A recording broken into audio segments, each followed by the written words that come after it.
are encouraged. Can we get a cup of coffee in here, please?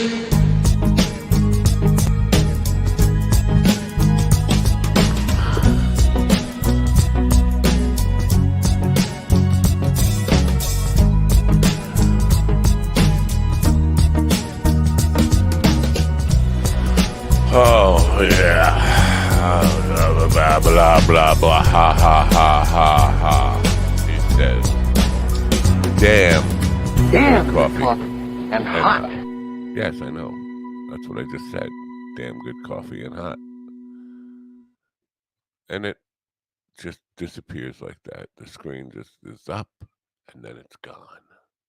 Good morning, folks. It is Thursday, September 29th, 2022. A wonderful day to be alive.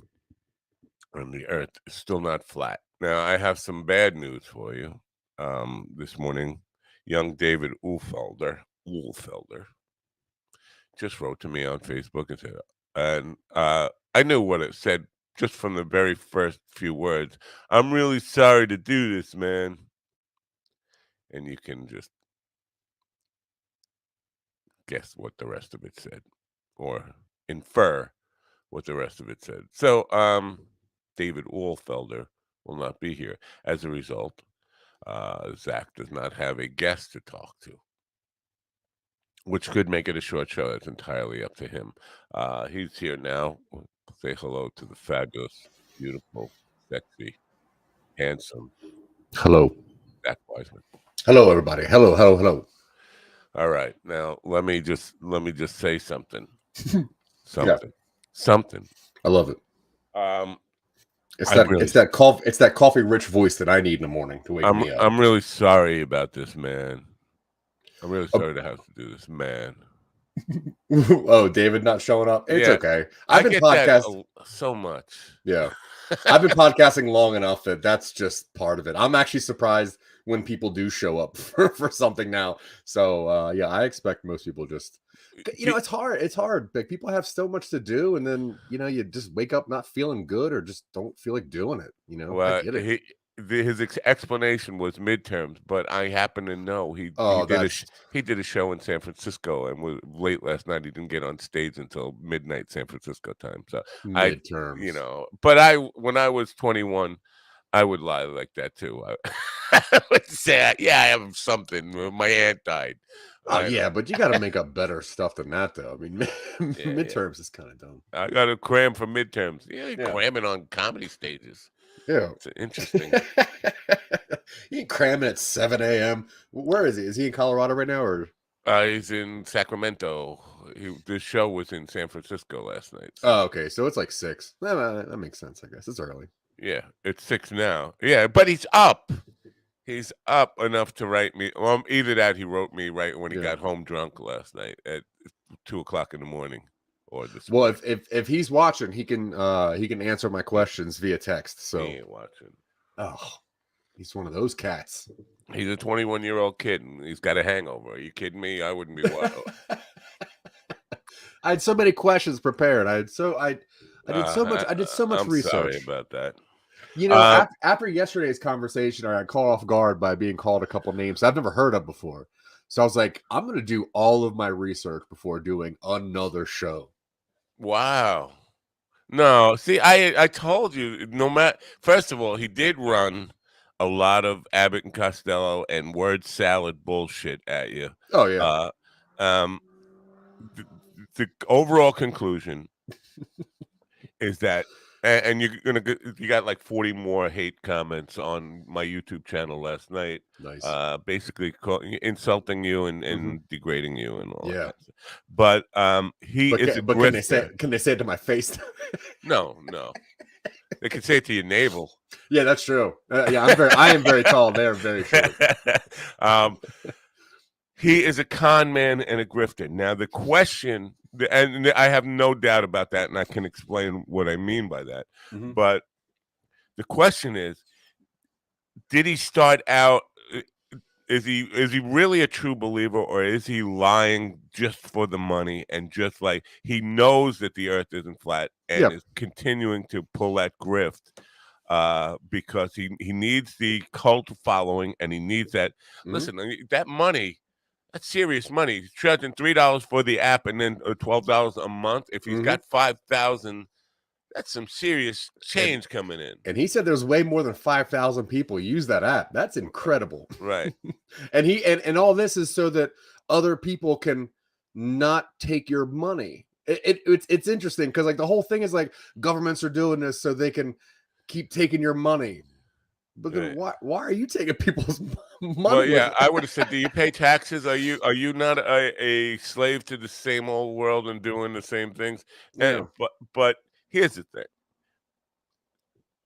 3 Bitcoins. It's not. It's like $58,000 as of yesterday's value. Mhm. For $2,000, you can schedule a flight to space in 2025. 2024 is all booked up with one company, Virgin Atlantic. You can do it in 6 months, but it's it's more than 2,000. It's about $12,000 to take a 90-minute ride into space and prove to yourself once and for all what the deal is. Now, So the interesting thing is they don't even believe in space. So right, that to them, that's the same thing as saying like I can get you a one-way trip to Atlantis. right. Because they're like that's ridiculous. That doesn't exist. Exactly, but if you want to prove that doesn't exist, there's your chance. You put up or shut up. This guy Yeah. is offering to take you. And the other part of that is Antarctica. You can book a trip to Antarctica, an expedition to Antarctica tomorrow, and be there by tomorrow night if you're really serious about it. I have been to the continent of Antarctica. I was brought there by an energy healer in 1990. They wanted to do a healing prayer, and I hated every second of it and couldn't wait to get the hell off it. But the idea that governments won't allow you to go there, complete bullshit. It sounds like big globe talk to me. Yeah. Some big So, globe talk. so the fact is, he's a grifter and Yeah. a con man. But the question is, did it start out that way? Do you think that he started out honestly believing in it, and it's on some level, does he still believe in it, and has deluded himself for the sake of the grift, or is he just a pure evil son of a bitch? It's just out for the money. The thing is, I don't think it's either one of those. I think that it honestly comes from a place of, when you use satire long enough, and the point of satire is making fun of something, right? So if you use that long enough, and you have this character, it becomes reality. So he knows that it's not real. He knows that none of it is real, but he's so far gone that he's got to keep this character going so much because too much. Imagine one day if he just said like, listen guys, we all know it's not real. He would lose so much money. He would lose so much money. Right, he'd lose all his income, right, and all his following. So I think he's stuck in a jam of making a joke that took too long. Think of it as like an Urkel, right? Urkel came out, he was so popular, everyone loved Urkel. Now everywhere he goes, he's like, "You're Urkel. Say the Urkel stuff. Do the Urkel stuff." And he don't want to be Urkel anymore, but he's got to be Urkel. Yeah, I think that's right. I think that's definitely right. So it is what it is. And I won't have them on anymore, but I'm okay with it. Bring it on. I'm fine with it. I had no problems, and I think people in the comments were like, "Oh, was frustrated," and he's crap. No, I wasn't. I was literally listening to everything he was saying, and I was trying hard. I honestly, and this is 100% genuine, I honestly went into that conversation attempting to learn something, attempting to be like, okay, well, that actually makes sense. And none of it does. Like, not even one. And you could tell by when he would say, like, okay, so like level, right? Level. There's a thing called level. We can understand that, right? Okay, so remember I said level. Now, is the horizon level? Remember I said horizon. Horizontal equals level. Remember you said that. I didn't say that. But yeah, you said that. So remember that you said horizontal's level. Yeah. Well, Dave, I never said that. Right. And like all of his models were just insane too. But I still thoroughly enjoyed myself. All I did yesterday was rave to my family about how much fun I had. I thoroughly enjoyed. It's the best 4 hours I've spent in such a long time. Are you falling over backwards? Because you look like you're falling over backwards. Like Yeah, well, I mean, the Earth is spinning so fast. How can I not? I know. I just wanted to make sure because I feel like I'm going over backwards. Yeah. At maybe like 1,000 miles an hour. I can feel it. And that's what he's like. He's like, remember that you said that. Remember you said you're falling backwards. Why would I fall backwards? Like No. that. It's like the concept of up and down on a globe. I'm. You would think he thinks that the people in Australia are upside down. Yeah, it's Or at crazy. least that's the concept of globe people. Oh, Whatever, it is what it is, and it's just frustrating to hear that kind of bullshit, and so many people just going along with them, and mhm. it is what it is. But at the end of the day, I don't care about convincing them that it's a globe. No, They can do it on their own time. Eventually, your generation and your children's generation will have no doubt because they will be going there. I mean, there's literally no doubt right now. Like there's no doubt now. It's a thing. It's just No. a thing. Yeah. Yeah. So, it was weird to watch and weird to they eat cat food. This guy eats dry country cat food Me, daily. I don't know. They eat cat food. I do. Guy, I'm not above it. It's mostly fish and tuna. I don't know who that is. The dog and his cat. Uh, Oh, are you? Oh, cat so you're food. the dog and I'm the cat. I guess. That's He's that's just cute. he's angry that we're insulting his belief system. Listen, I have said, even with the Trump people, and I'd be curious to see this, what percentage of flat earthers are in the Trump cult? I'd say it's probably pretty high. But I've I'll bet. said this of those people, anybody could fall for a con. Anybody Mhm. could fall for a con. And you know what? It doesn't mean you're stupid that you fall for a con artist and can be sucked in by mantra. Absolutely. I mean, Scientology's out there. Like, it's okay. It's okay. And I don't need to disprove anyone. But I just want to understand you, and that's dumb. yeah, and it would be nice if anything was of redeeming or really important. Wow, that's something I did not know Yeah. before. Something like that. I always want to learn something. So last night in my program, I had a doctor on a chiropractic doctor, and he's gone beyond chiropractic, but he discovered a new treatment for Hashimoto's and other thyroid conditions that modern medicine is slow to adapt, and he's doing it on his own.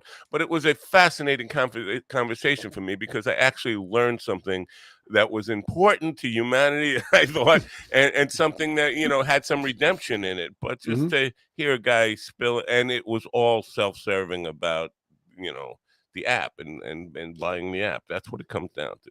The app and the fee for the app. And they don't get that and they don't have to get that. I'm fine with letting them Yeah. be. And But it's surprising that they can probably have another app because I would assume most flat earthers have a Parlor app, right? A Parlor account. yeah. Is that still a thing? Is Parlor still a thing? Yeah. Oh man, that Are sucks. you now the birds are not real guy. You know about birds are not real. Yeah, well, Uh, I also believe that. yeah. Well, he actually came out on 60 Minutes and admitted it was all a ruse. He couldn't he didn't have the stamina.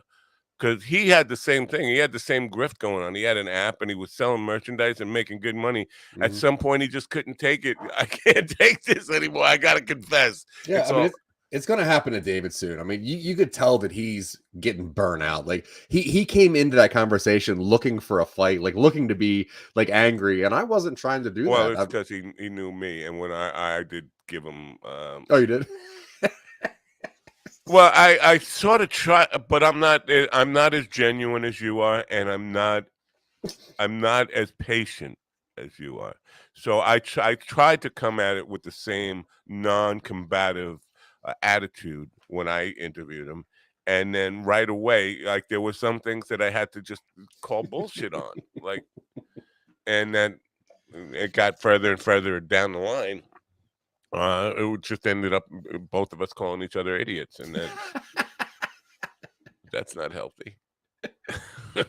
Like, that's pointless. What we can just go our separate ways, and we don't have to just sit here and insult each other. You can have your belief, I can have my belief, and we Yeah. can both coexist on this nice spherical planet.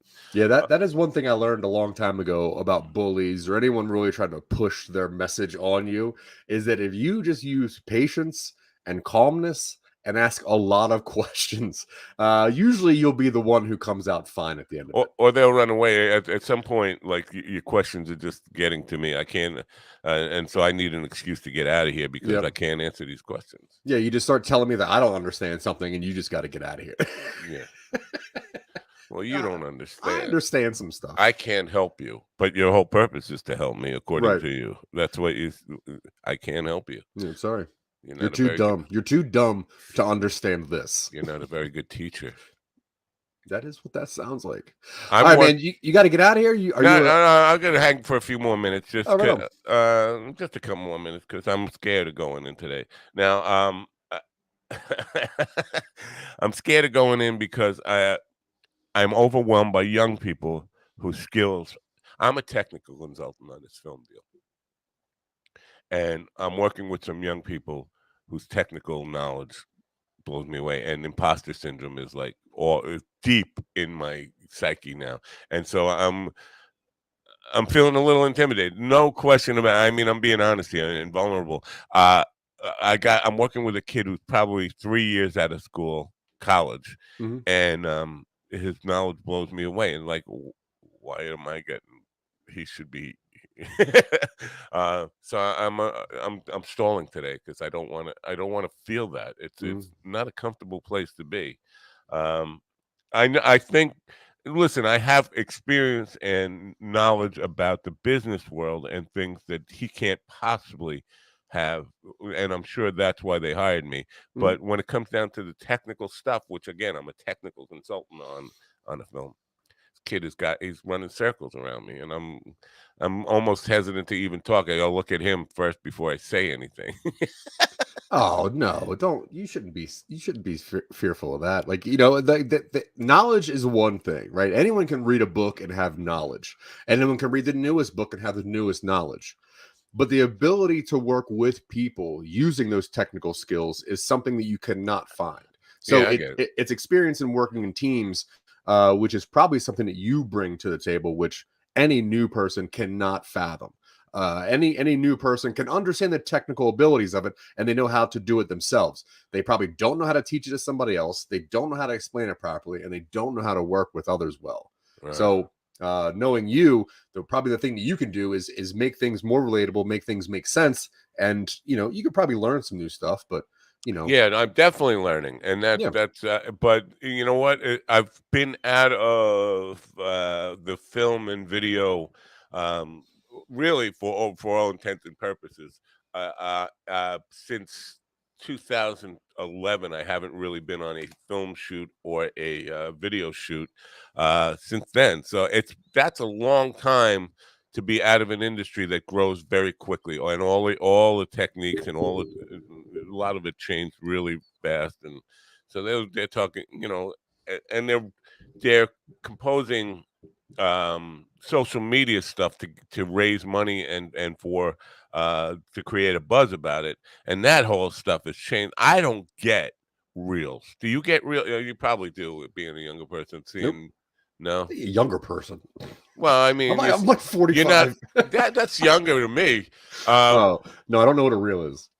A reel is like on Instagram or Facebook, they have these short videos that really go by. They're like 10, 15 seconds, and it's just quick moving images or stuff with hip hop music that really feels like it has no.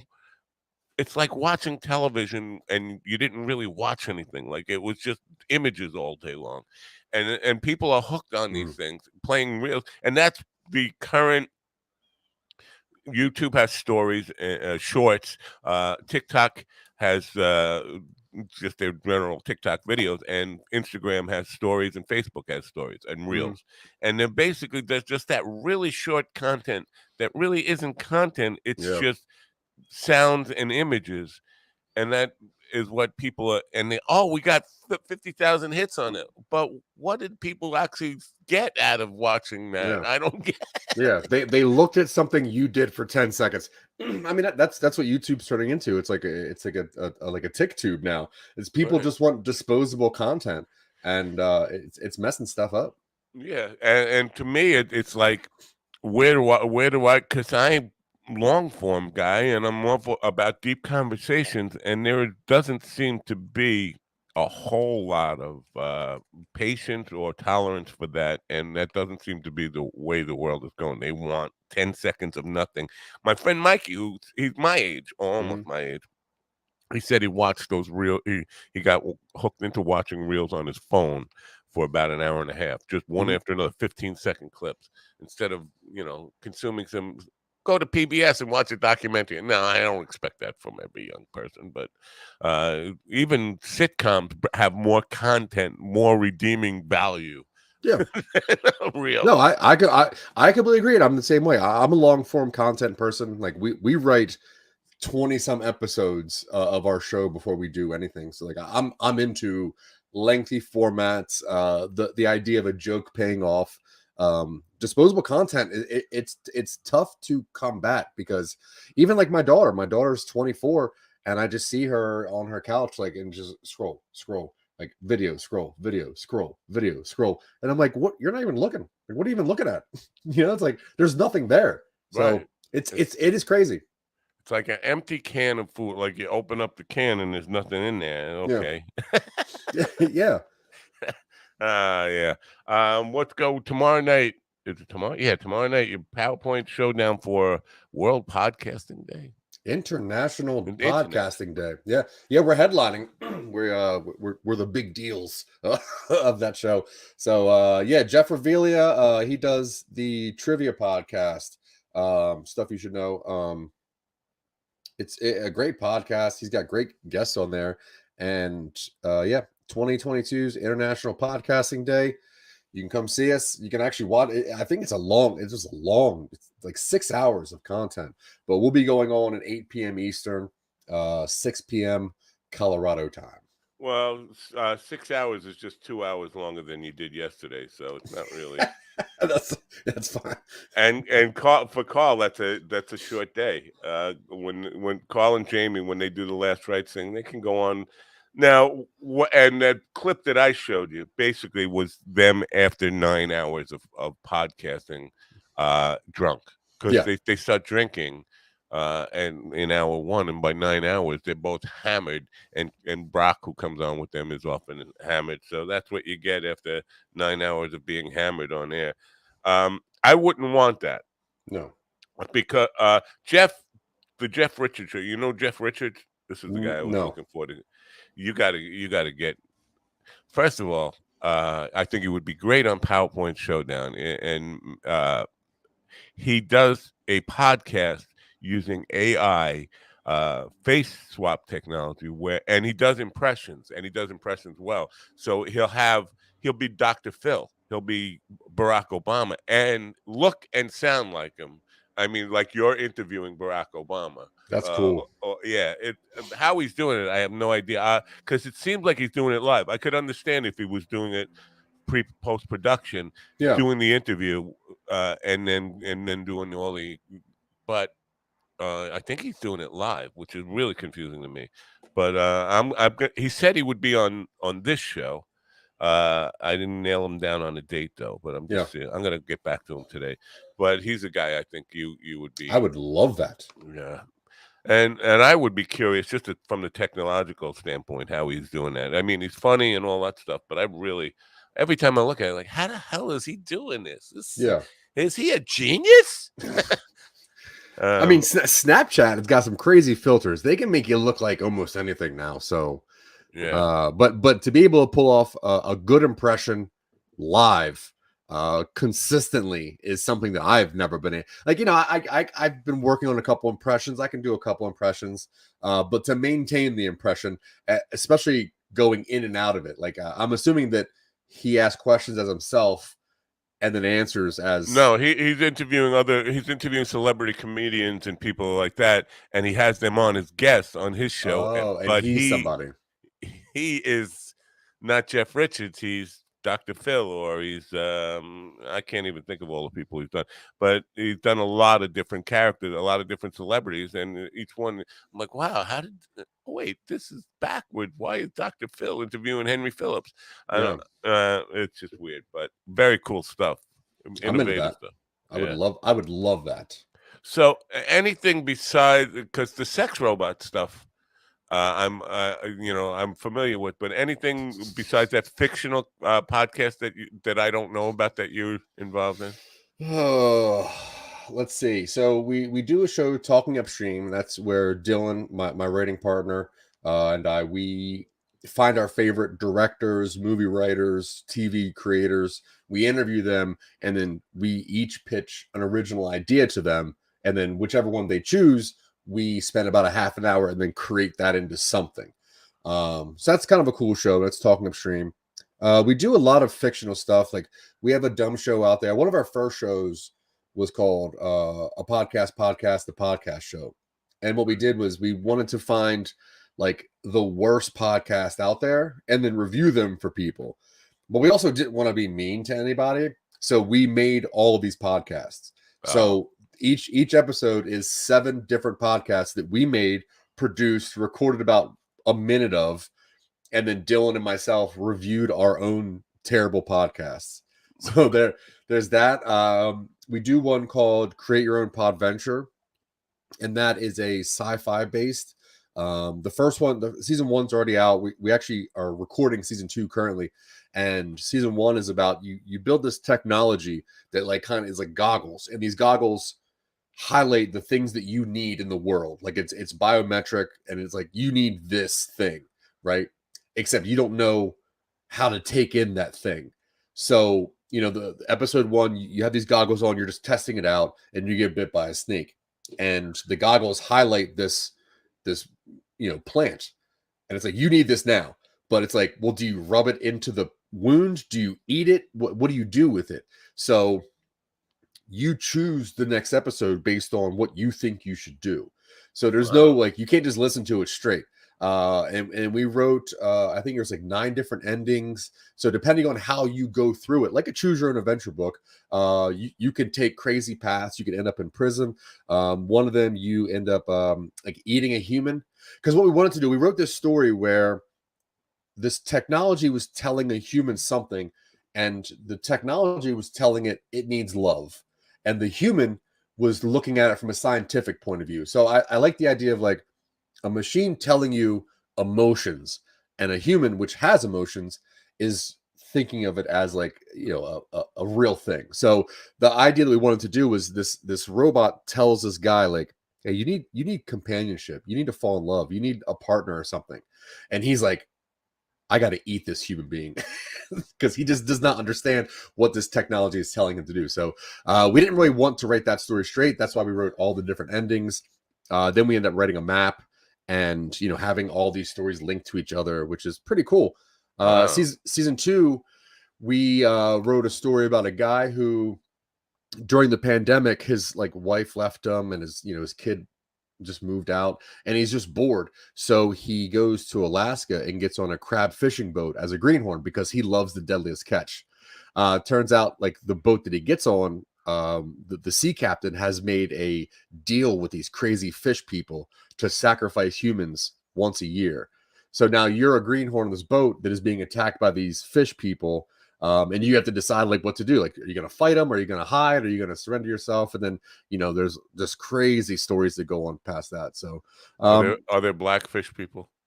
there are, yeah, we specifically wrote that in there. So people are like, and then a black fish person comes up. I'm and outraged. I'm yeah, outraged. I'm I know. outraged by your neglect for actual science that it could not happen. We cannot have blackfish people. I know. But in all fairness, there are also yellow fish people and red fish people. Where does it end with you people? You woke fishitis,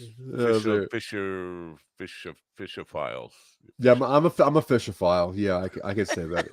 It's a generic thing, but That's funny. Oh, well, now I do have to get going, but now you got me thinking about all because that's a lot of writing. And I'm just thinking about all of that entails. I could never do that. Good for you. I'm glad you have the energy and drive and inspiration and motivation to be able to do all that. I just like people giggling. That is literally my only purpose on this planet, is to make somebody giggle. So Well, you make me giggle. You made me giggle a lot yesterday. I think the people in the chat room were giggling too. I found my radio show. Almost all the tapes got lost in the Great Flood of '92. I lost a house, and I lost almost all my master tapes of music and radio show stuff. And all I have left is one CD with a bunch of short clips, which are actually the worst. I think they're the worst now that I listen back to them, because I was listening to them last night and understanding how terrible I was at radio in my 20s. First of all, it was an AM radio with only 5,000 watts at night. So our reach wasn't very far. So I had in my mind that if I talk louder, I was screaming into the microphone almost the whole time. I love everything about this. This is like a dream for me. But listening back to it, I'm like, wow, I wonder if I live another 15 years and listen back to this program, will I feel the same embarrassment that I feel listening back to?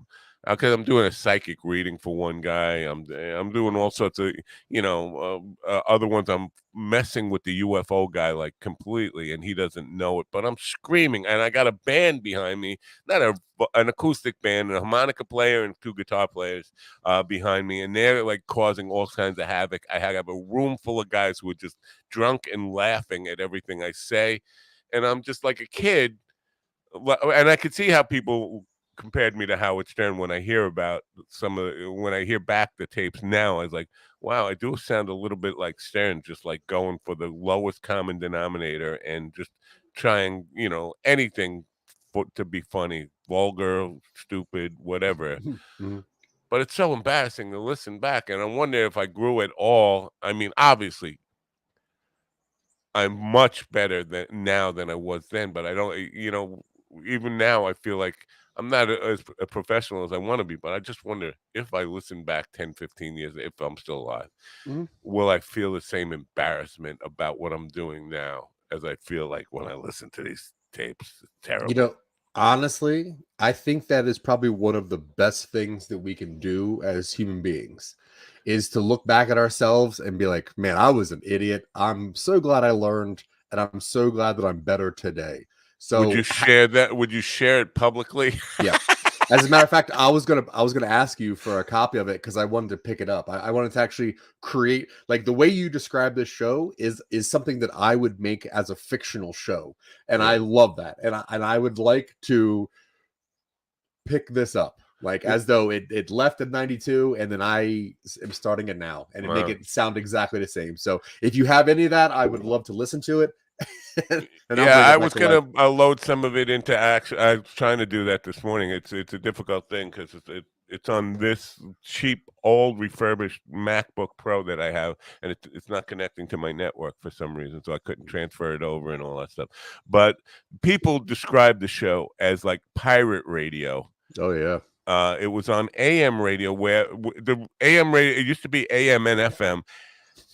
A rock station bought out the FM part of it, and then we were just left with AM, and it was an oldie station, a terrible oldie station. In the 80s, it was playing 1958, 1959 rock and roll, and it basically had me on as the nighttime guy, that's where things just went out of hand and became pirate radio, and it just sounded like some band of rebel kids just came in and took over the station, and we're going to do whatever we want. And so that's what it was. Some real airheads. I love it. All right, I'm going to get out of here, and I don't know what you want to do today. I'm really sorry you have no guests. It is my fault, but it's because I was sure he was going to. After last week, he didn't show up. I was sure he was going to make it today. After the last time he canceled, I was thinking this is going to be a good sign. Yeah. Yeah, I wake up real early for this. I hope you know that, Mind Dog. I wake up super early and I prepare for hours and hours and hours for I this know. show just to make quality content. Yeah. And I'll say this comedian let me down, and he owes not only you, not only your community, but he owes me personally just some of his time. I don't He even want an apology. Give me your time. he does, and if it means anything in his favor, I let him down. When he was in New York, he was in New York for 3 days, and he was performing, and I was supposed to try and get him at Governor's, and that's when those things kind of blew up for me for 3 days, and I didn't get back to him until David, and then he's back in California by the time I got back in touch with him. So I guess I had it coming after that. I Yeah. don't know. Anyway, I'm sorry about this. No, don't be. Don't be. Anyway, I hope you have a good day, and I will be trying to watch from the car and wherever the hell I'm going. Yeah, we'll see what happens. I am a bit surprised yesterday when I put the link to the stream just in the comments. I was expecting a lot of people to show up, and nobody showed up. I mean, On that note, I just want to say I am shocked that the numbers were so low. I mean, there were over 2,000 views on the YouTube thing so far, but Mhm. last time when I interviewed him the first time, he had like 2,000 people in the live chat room. I was expecting more than that this time. He brought Yeah. about 100, which is okay, but it's not. Might be because I blocked a lot of them. Oh, maybe. Yeah, probably. Yeah. I Either don't think I way. blocked 2,000 of them, but I Yeah. blocked the nastiest ones, the ones that were getting personal, and ones that were talking about my wife and kids, and Oh yeah, that's not you know, cool. That's not fun. they're like, you're blocked, dude. You That's just can't, you dumb. can, you can say whatever you want about me, make all the bald jokes, make all the Yeah. mustache jokes you want, but uh, Yeah. Like don't be dumb. Like because it's all fake. oh, You know what I mean? Don't be right.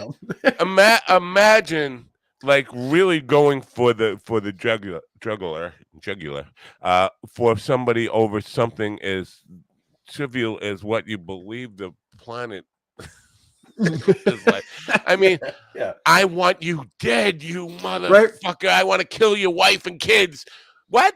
Well, that's dumb. Because I believe in the globe, you want to kill my wife and kids? I like yesterday one of the comments, someone was like, "Look at this idiot. He probably supports Ukraine." I'm like, "What? What?" I can see that. Yeah, I guess. I mean, because I have a Mighty Ducks jersey here. They thought it was like a Ukrainian flag. I'm like, dude, this is just Oh, Mighty. I saw you breaking out the Mighty Duck shirt. I was like, what's this all Well, about? it's always like on the back of my thing, and somebody's like, "You're rocking those Ukrainian colors," and I'm like, "Well, I mean, I am pro Ukraine here, but like, this is a Mighty Ducks jersey. I'm also pro terrible television and All movies." right, but before I go, I got to ask you this Yeah. because now you're bringing up the shirt, the ducks, and the hats. Now, the one in the back there with the tree on it, that is your go-to hat. That's the one that we see most often. But you have a variety of like trucker hat or base, whatever they are. Yeah, they're all from the same show. Every hat that I wear is from a show called Gravity Falls. This is the main one. Gravity. What do you mean? You mean density falls? Yeah, density plus atmosphere falls Oh, flatly. okay. But yeah, no, it's a show called Gravity Falls that I watched a couple years ago. A great cartoon. It was kind of geared for kids. It's like a Twin Peaks for kids, but there's just something so special about that show. It is written to be far more intelligent than people give it credit for. It actually links to Rick and Morty years before Rick and Morty came out. There's actually like episodes that are together, even though the show came out years before Rick and Morty. Phenomenal show. Got some of the best writing. And yeah, once I found this show, I was like, okay, I've always worn hats. And yeah, once I found this hat, I'm like, well, this hat works. It fits my head perfectly. I absolutely love this show, and it's not something you see every day. So, and then different episodes, like this one is about this boy band that is in the show. I have I don't know. There's a bunch around here Up somewhere. the hat bandit broke into and stole the hats, folks. Yeah, I wear different hats for different shows, depending on what I'm trying to do. They're different characters, if you will. Wow. And the blue trees, that's my normal character. The blue tree. Now, what does that signify? Colorado or something, or what is that? The blue tree is Well, that? it's from Gravity Falls. It's Oregon. They like Gravity Falls, like this. It's this weird mystery shack place that these kids' uncle owns, and one summer they have to go live in this creepy forest shack with their uncle. Oh, I like And that. I yeah, like and that. the tree is just like the symbol of the I show. love that. That's good stuff. All right, you have a good day. William is asking you to send him a link if you want his company. If not, you don't have to. Yeah, sure. Anyway, I'm out of here. I'll Thanks. figure it out. Hey, have a great day, sir. Yeah. Adios. Okay, so we are supposed to talk to a comedian today, and since the comedian did not show up, I'm going to interview somebody else. William Conway, what is the best way for me to send you this link? Because I don't know how to do it. Yesterday, I just threw it in the chat, and I really thought, like, oh, dude, people are gonna. I thought I was gonna get flooded with a bunch of people, and I was okay with that because I crave confrontation. I crave I crave people really just wanting to say something stupid to me. So that's why I was like really excited about yesterday. I was excited for the oh, Will is a comedian. Oh, good. Like Facebook Messenger? Word. All right, let's see what's going on here. All right, Will, I'm gonna send you this link via Facebook Messenger, and then I'll interview you with the questions that I had for our original guest, which is fine. We don't have that. Thank you, Kelly. Yeah, well, I know you're a comedian, dude. I've met you. I thought for some reason it was somebody else. I thought Kelly wanted the link to hop in here, and that's why I was like, oh yeah, whatever you want. But yeah, I know William. Actually, one of our shows, PowerPoint Showdown, with William on it, just came out on our YouTube channel today. So if you missed it on social medias, you can go to YouTube/Some Nobodies and watch the newest episode of PowerPoint Showdown, which stars William Conway. All right, so he's going to come on soon, and then I'm going to ask him all the questions that I was going to talk to the comedian about, and we'll see, yeah, like how long that's going to last.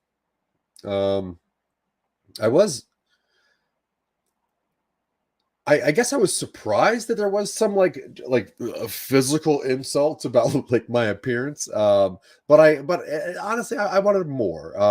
One of the ways that I do comedy when I did stand up comedy is I would do it in a way that I would try to get hecklers because I just love interaction. I love people thinking that their voice should be heard because I think my my voice should be heard, and I'm constantly waiting for someone just to push me down and push me into a mud puddle. So I was expecting more hate comments yesterday. So, but I didn't get many. I didn't get as many as I thought. But that's okay. They're fine. For the record, I didn't learn anything. Okay. I learned like two things. I learned what the straw man theory is, and I learned that people use phrases incorrectly when they're flat earthers. So yeah. Either way, I had a good time. William Conway's hanging out soon, and then we're going to get into a straight up interview. Lord William Conway's here. All right. Apparently he bought some land in Scotland, and now that's exactly what we did. Now he's a Scottish landowner, Sir Lord of the Conways, William. How are you, sir? Yeah, I'm doing great, and I just want to establish that I'm Lord of nothing. Like, but that is exactly what we did. We did. It was actually a wedding present for my wife when we got married. Oh, sick. Because we like to do. I've kind of told this story a lot. A lot of people know this, but we like to do karaoke a lot, and my song that I always like to sing to her is "Lady" by Kenny Rogers. I like to swoon her with that. Mm-hmm.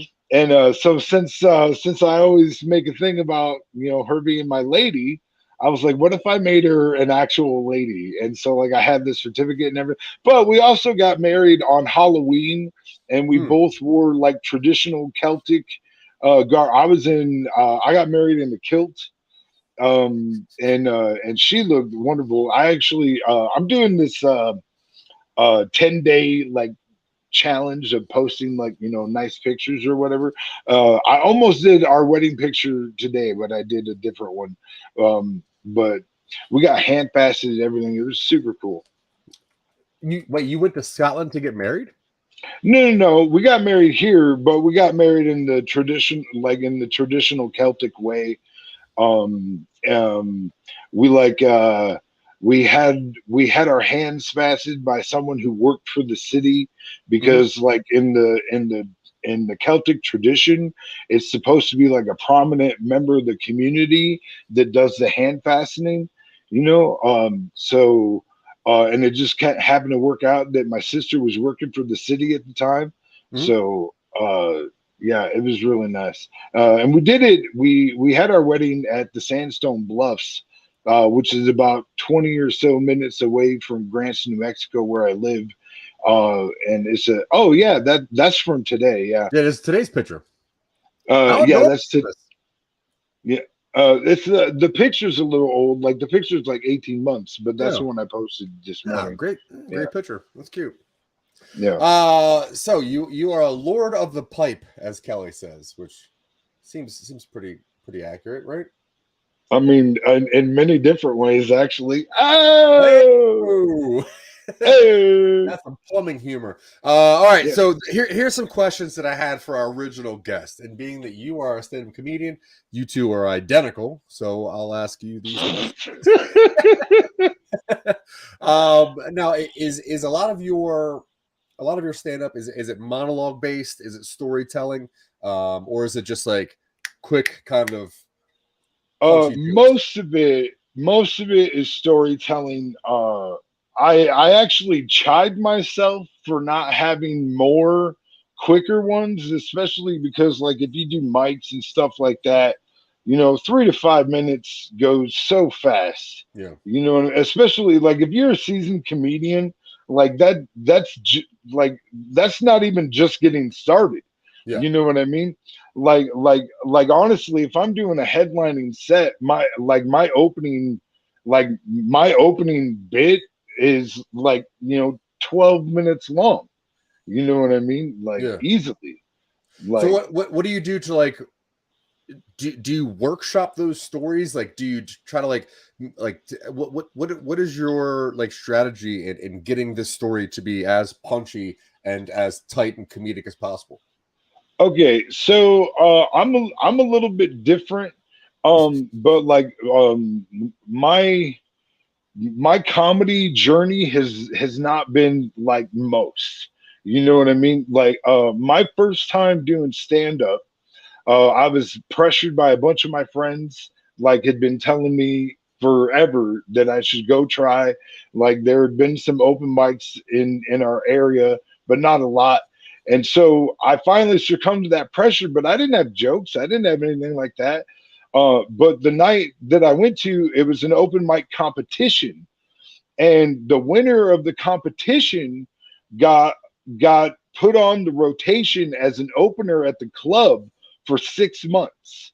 So you were basically guaranteed that like in that like every 4 or 5 weeks it would be your week, and you would do one show Wednesday, one show Thursday, two shows Friday, two shows Saturday. You would be the MC for that week, Oh, cool. and you would get paid $25 a show, which Oh, wasn't terrible. You know what I mean? Um, and uh, and I won the competition. Like I went up there, my first time on stage. I went up there with two or three stories that I told all the time that people always laughed at, and I ended up winning the competition. And so I was like thrown into the fire right away because my first time on stage, I got a regular paying gig, and so I had to learn really fucking fast. yeah.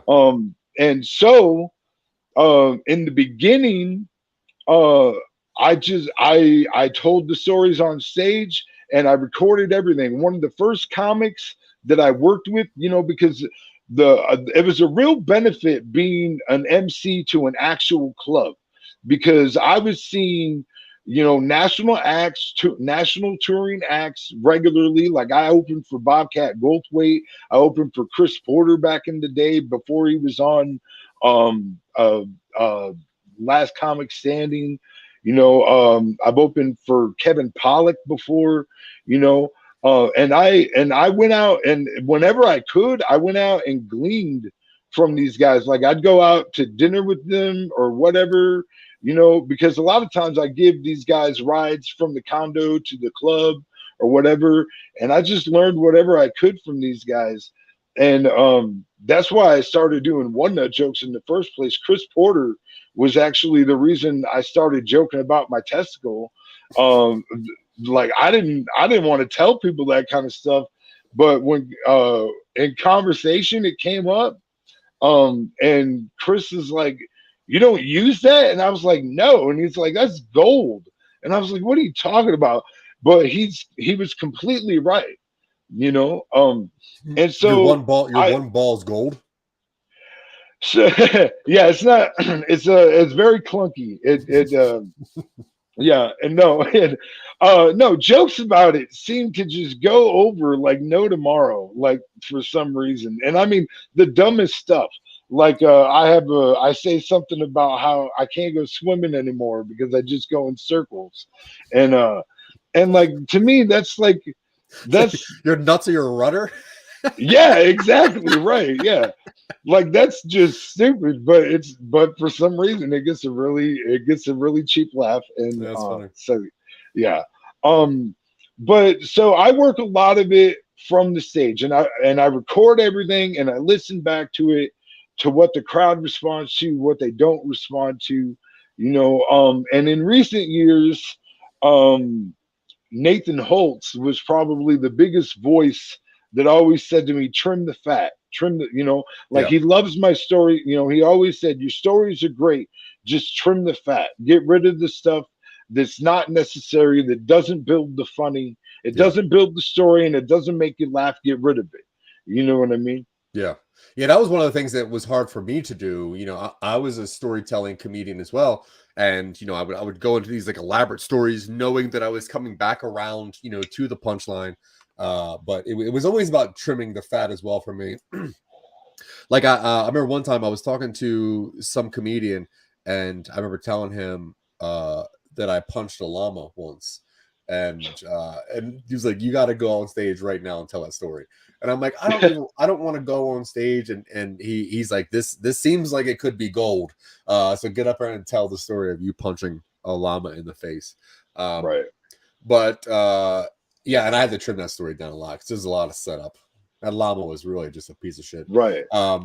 So doing stand up, obviously there's always people in the crowd. When you talk to anybody, and you're like, "Hey, I'm a comedian." They're like, "I can do that. I can do that. It's easy." Then you go to a comedy club and you're doing your thing, and it's an art that you're crafting, you're working on it, or you're polishing it, whatever. And then you get that one turd out in the audience, or a couple turds that throw some like heckling things out there. Has that ever happened to you, or do you have any heckling stories? I mean, a couple times. I haven't been heckled a lot, which I think is a good thing. You know what I mean? Yeah. It's also kind of unbelievable. Yeah, and like I don't get heckled a whole, but to be fair, there's probably heckling that I don't hear, because a lot of people don't know this about me, but I'm actually quite deaf. Like I have a hearing aid that I never wear, but and like my other ear I would have to have like a custom hearing aid for, but like if I really want to release a music album. I was hoping to get it done this year, but because I like music too. And if I ever release a music album, I'm also gonna put my audiogram picture with it. So people like, because people have no idea how hard it is to sing when you can't hear. No, I didn't know. but So what you do is you just don't listen to heckles. Yeah, I mean, unless it's something that I actually hear or like the crowd is responding to, I'm probably not going to address it. Yeah. You know what I mean? I Like, address it all. I'm like, what did you say? What did you say? Say it again. Right. Say it again. I'll tell you why though. So this is why. And actually, I'll tell you a story of heckling, of when I got heckled, or somebody said something that I heard and responded to. And this is why I don't respond to hecklers, because like the way I sharpen my knife is that I like to say what is the most inappropriate thing that I can say right now. Mhm. You know what I mean? Like, that's usually my knee-jerk reaction to things. And so that's generally why I don't respond to hecklers. For instance, I was at a show in Sioux City, Iowa. I think I was at Marty's Tap that night, and there was a table of like three people right there in the front, and it was an older couple and a younger person. So it looked like a girl brought her grandparents to the show. That's what it looked like. Mhm. I can't be for sure that that's what was happening, but I think that's what the situation was. And I was doing this bit where I talk about how women over 60 can't do their gardening without bending over at the waist, mooning everybody, Mhm. you know. And so I'm doing this bit, and I exemplify it by just mooning, just I show it to the crowd Mhm. and just wave it, shake my tail feather for a minute, Being the old woman you are. yeah, exactly. and and this old lady pipes up. She goes, "I'm over 60 and I don't do that." And I said, "Ma'am, I understand you're a professional. You get on your knees." No, And that's a good joke. it's great. And it That's was a good joke. yeah, it was beautiful. It was in the moment, you know what I mean? And the whole crowd lost their shit. Yeah. She was a little taken aback by it. Yeah. And her husband chuckled. Mhm. He gave a light chuckle until he was looked at, and then he didn't chuckle anymore. You know what I'm talking Oh about. yeah. Yeah. You but everybody else thought it was great. And I think I did one more joke after that and I was done. Um, but yeah, because so that's why I don't respond, because I'm just gonna burn the shit out of people. That's fine. That's what And you should do. That's what you should I, do. I okay. So When you I go made to a when you go to a movie and you talk, I'm gonna flame on you. When you go to like an art show, like a comedy show where somebody's talking and you talk yeah, over them to say something stupid because you think you're funny, right, it's flame on. Like you're gonna get yeah. burnt, my friend.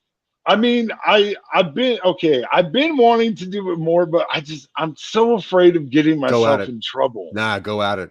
Like that's really what it is. It's afraid of getting, like, I'm gonna say because Yeah. I'll tell you this. Me and Matt have talked about this. Like a Will Smith moment. You come on stage and try and smack me, motherfucker. It's gonna Sure. go different than you Yeah. think. Yeah. Exactly. In my brain, there's no scenario where they're gonna win this. You know what I mean? Like Right. I am funnier than most people in conversation. In Right. conversation. You know what I Yes, mean? Like I'm very witty and sharp. Yes. I'm also 6'4", 260. And I've Are also you been really? and I've also been a Oh, bouncer. bro. I've owned Hell restaurants. I've fought. Like, what are you gonna do? Like, you're not gonna out talk me. You're not gonna hit me. You know what I mean? Like, Right. nothing's gonna happen. You're just gonna make a fool of yourself. Now the comedians that like look at people in the audience and start making fun of them, that's a little different of a story. Those people really aren't asking for it other than being there. But if you talk up, oof, curtains, my friend. Actually, this is another thing that Chris Porter taught me. Chris Porter taught me to sit in the back of a room and watch the crowd come in. And what he was doing when he did that is he was looking for, okay, who's coming in with socks with their sandals or whatever, you know what I mean? Because like he has, like, basically he would have material in his routine, right? But when he talks about like the weird guy with socks and sandals, he knows who to point at in the crowd. Yeah. You know what I mean? Now, like, the crowd around him is going to look over. They're going to say, "Oh my God, that dude does have socks." It's a ha ha ha. It's even funnier because it's here, it's now, it's relatable. Yeah. And it's a pre-written bit that's part of his routine, but he made it funnier and more relatable to the crowd that was in there because he could point at a specific example. Yeah. And like if if you're joking about an interracial couple or an interracial relationship, you might see that, or whatever it is. You watch the crowd come in and you what's your interracial couple joke? Okay, all right. So like I don't this isn't really necessarily a joke that I have, but I'll tell you an interracial couple story. How about Okay. that? No, sure. So I was living with this black girl in California, man. We were living together, and one night we start arguing. We start having issues, right? And she's like, "You need to go. You need to leave." And I'm like, "I'm not going anywhere." And she's like, "I'm gonna call the cops." And I was like, "Let me find my bag." You know what I mean? Like immediately, I start packing my stuff and I leave. I go. Like 2 weeks later, we're talking, and she's like, if you would have stood your ground that night, we probably would have had some crazy makeup sex. And I was like, you said you were going to call the cops. And she was like, I probably wouldn't have. And I said, let me tell you something. Okay. I am an unaffiliated white dude. I am not about to go to Los Angeles County Jail on a domestic beef with a black girl. Are you kidding me? Like, I'm fucking gone, girl. Like, no fucking way. I get shanked for sure. You know what I'm saying? Like, it's like, what are you in for? I was just yelling at this chick. yeah, right. Yeah, no. No. Yeah.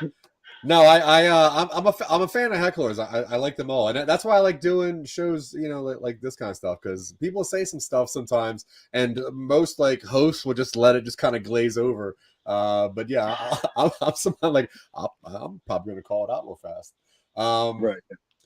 Let's see. Have you ever any of your comedic performances ever been harshly criticized? You ever had any like reviews or anything of one of your shows? You ever heard anybody say like that? No, I've been waiting, dude. I want to see a review sometimes so bad. Like, and I've been hoping too. Like when we did the Dope Show in Sioux Falls at the Icon, like I talked to the papers. I tried to get, you know what I mean, that kind of attention.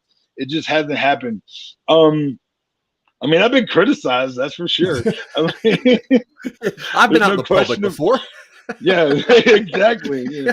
I've lived life. Yeah. That's funny. Yeah. So next question. Which contemporary phenomena should never be the subject of comedic performance? Are there any jokes that just should not be told? I mean, okay, I'm a big believer in George Carlin said that you can make anything funny by taking one aspect of what you're talking about and stretching it so far beyond believability that it's funny. So I I have a hard time with that. I don't, because I think comedy is very much in the eye of the beholder. It's all about perspective. Just because I don't think something's funny doesn't mean that it's not funny per se. Like like listen, there's a lot of like race humor and like sexist humor. A lot of that stuff is really, really funny because these stereotypes or whatever, they're that way because for the most part they're true. The problem is that people don't understand that the issue is like the extremism of it. You know what I mean?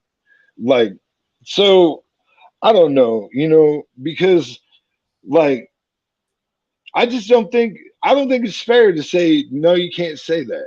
I don't believe in censorship. If you want to censor yourself, if there's stuff that you're not willing to say, lines you're not willing to cross, that's great. Yeah. But I don't think that we can say as a whole, you can't say this. You know what I mean? Like, no, I can. I mean, there's definitely ways of doing it, but yeah, I completely agree. Like you can joke about anything, right. But you have to understand, and in the same regard, that people are allowed to feel the way they feel about your jokes. So yeah, that's one thing. It's like, yeah, I mean, could I make up some like weird 9/11 joke? Probably. Right. But like, and I will say, I do agree in the regard of some people have no business joking about certain things. Mm-hmm. You know what I mean? Like, to me, like the only jokes that I would make about 9/11 would be about my experience of what what I thought happened that morning, because I was in jail when 9/11 happened. I was actually under custody for my first felony.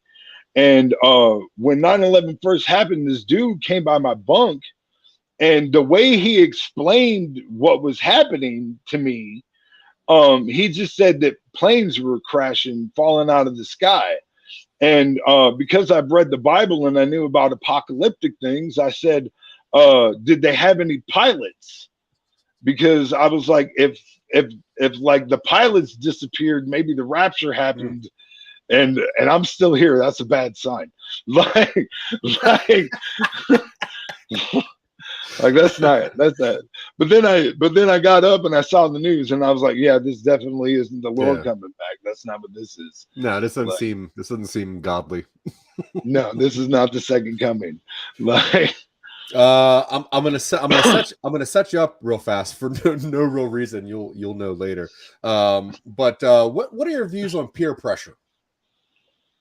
dude, okay, so you know what, bro? I don't succumb to peer pressure. No, Like, I really don't. Like, matter of fact, my wife has figured out that it's pretty much reverse psychology. The more you try and get me to do something, the less likely I am to do it. But if she tells me not to do something, like, well, I might do that. But unless, like, there's a lot of times where I ask her opinion, and then I don't do it, because if I ask her opinion first, it's so weird. If I ask her opinion first and she tells me not to do something, I won't do it. But if I don't ask her opinion and she tells me not to do something, God, I really want to do it to her. You know what I mean? It's like, for real. Just eats at me. Yeah, because people might not know if you're watching this. William, you were on our show, PowerPoint Showdown, which is actually on our YouTube channel as of today and audio format as of today. And the reason I asked you about peer pressure was because I think you had such a good time on PowerPoint Showdown that you made a presentation for today for some reason about peer pressure. And I was wondering if you just want to go ahead and go through this, if that's a thing. Yeah. Pressuring peers. Pressure. Now, see, this could be different. I think this is the application form that we're going to be talking about today. This is how to properly pressure your peers. So let's do the next slide here. Yeah, so the upcoming pressure, the pressure's on. We're going to get there. So the intro slide, we saw that already. That was slide number 1. And now this is slide number 2, of course. And you see that already. We're on that. And we're literally looking at it. And the next slide is going to be dope as fuck, just so you know. And slide number 4 is going to be a graph. You need to wait. I know you're excited to know what's on there, but you just need to wait a little. Good things come to those who wait. And then on slide number 5, we're going to have a joke. And here's a preview. Knock, knock. Slide number 6 is the AKA the PowerPoint drift, which I think is going to be a car coming around a hairpin, if I remember correctly. But next slide, please. All right, peers versus pressures. Okay, so the number one thing you need to know about peer pressure is lies. You need to lie to them because they need to believe the pressure that they're under. You know what I mean? They need to know that, like, listen, if you don't do this, terrible things will happen. And I mean, those terrible things never really happen, but we just say they will, you know. And then facts. I like to use alternative facts 89% of the time, but 11% of the time I'll use actual facts. But most lies are made up of facts. There's usually a little bit of lie in the truth. You know what I mean?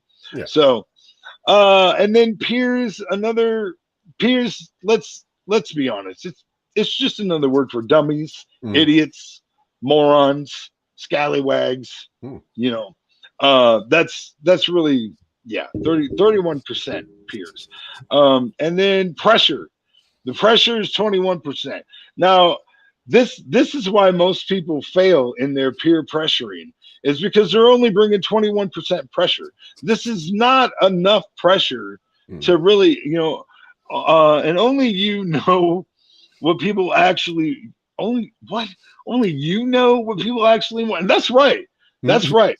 Because listen, the thing about, you have to convince them that what you know is better than what they know. Yeah. And that shouldn't be hard, because as we go back to 31% of the peers are, dummies, idiots, morons. Yeah. So you do know more than them. So let's up the pressure. That's, if you want to if you want to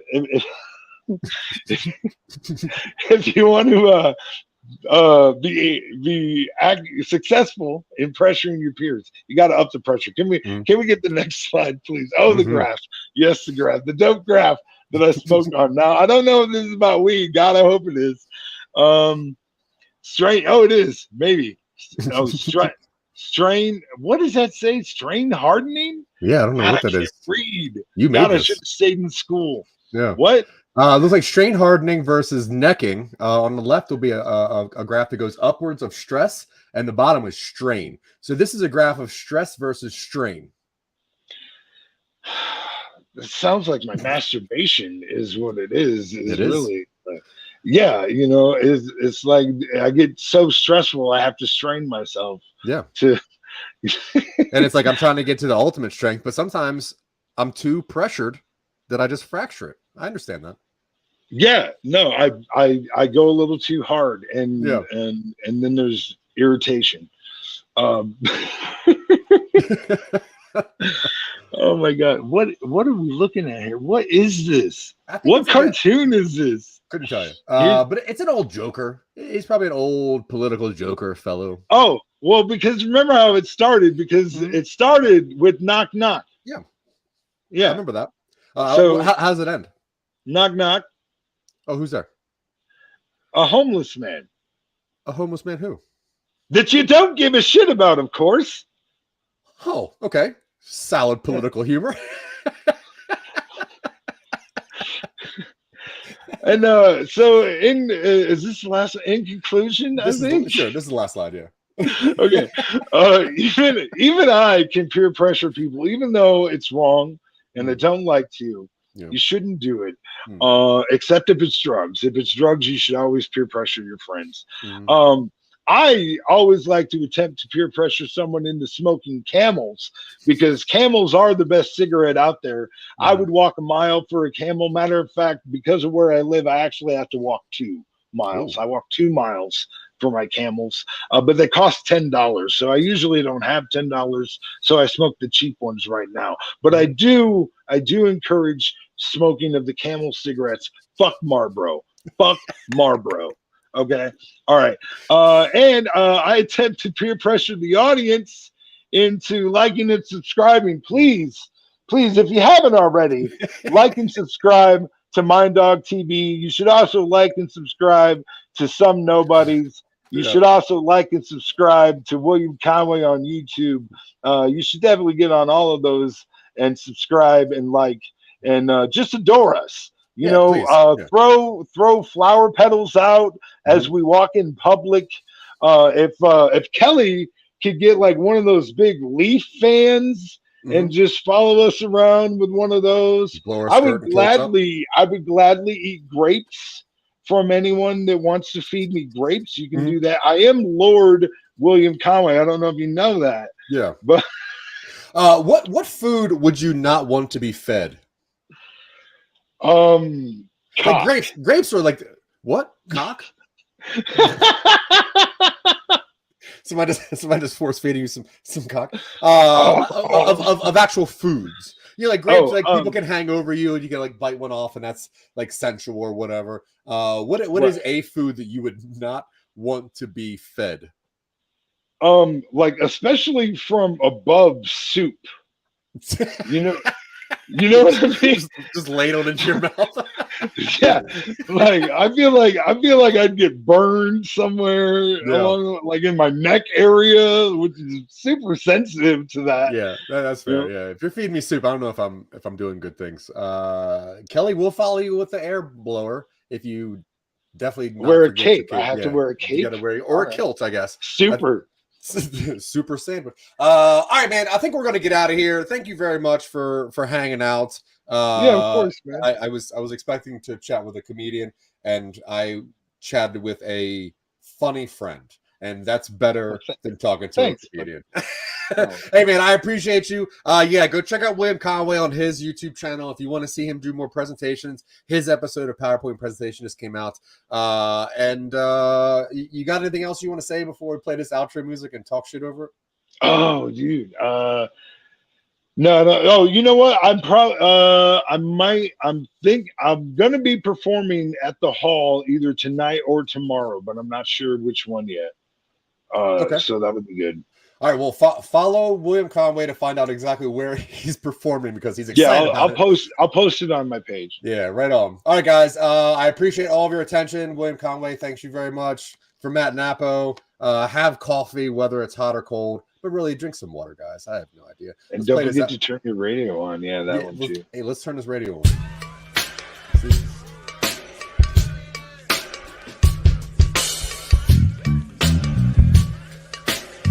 Dude, it is such a slappy bass line, though. It is. But the more I watch this, the more I realize that he's just creeping on people. Right? He's like just following people, and he's like handing them a verbal business card. Because I thought the business card was rainbow colored. Maybe. And also, I can't tell who some of these people are. The guy in the office building cannot figure that out. Oh, that's Tyler Durden. Oh, okay. All right. Well, I guess that makes more sense. Yeah. Okay. Right before everything blows up. Now, who's this woman he's following that apparently will not turn her radio on? That's his obsession. That's the girl. That's the girl from the show that was married. And from the episode where he was pretending, the one video he made where he was like hooking up with a married chick. Yeah. That song was written about a chick at the show that was married. That like stage flirted. They stage fucked. Yeah, like musicians like to stage fuck with their eyes in the crowd. So they stage fucked all night. And then he found out she was married. This is him stalking her, waiting for her. Yeah. Cannot move your head. Can't not move your head. Is that a lyric? Can you imagine like aggressively holding your cock and singing this? Yeah. That's the only way I've ever heard this song. Yeah. So I think we're getting close. I think he is understanding that there is a cinematic universe of Matt Napo songs, and this is the prequel song to that stage fucking song where they're pretending. I think was that Guy Fieri? That wasn't Guy Fieri. It might be. I love this. I like that he just hangs out right in the middle of a walkway. Yeah, like you're so in the way. People are probably honking. That's why he has the music over it. Yeah, like, hey, excuse me, my dog. Can you please get out of the crosswalk? Yeah. I mean, it turns out that Conway's not a flat earther, so we got nothing to fight about. Yeah. He's a donut earther. They're the worst kind. Yeah. There's a hole in the middle of everything. I want to turn on my radio and listen to Matt Napo's old AM radio show where he screams at me. I do too. I'm very curious to listen to that. I would love to listen to that. I'm excited about that. I really hope he puts that up here somewhere. Yeah. I'd be listening. This is like just a journal of stalkers, right? It's like, here I was standing at a concert. Here I was standing in a crosswalk. Yeah. Here I am standing in my own office building alone. This is actually a stalking 101 video. Yeah. How to successfully stalk. Pretend you're at a concert. Right. And always be rolling with the camera. They think you're just filming something. Dude, you know it's a solid rap concert when it's only white people in the audience. You see the audience at that rap concert? Hey now, they could have been performing in Iowa. I did think of donut person. Donut people. They're the worst kind of earthers, but the best kind of people to eat. Wow. She saw him. She saw him. That'd be crazy if you're like following somebody and they're like I'm sorry, I'm filming a video. Don't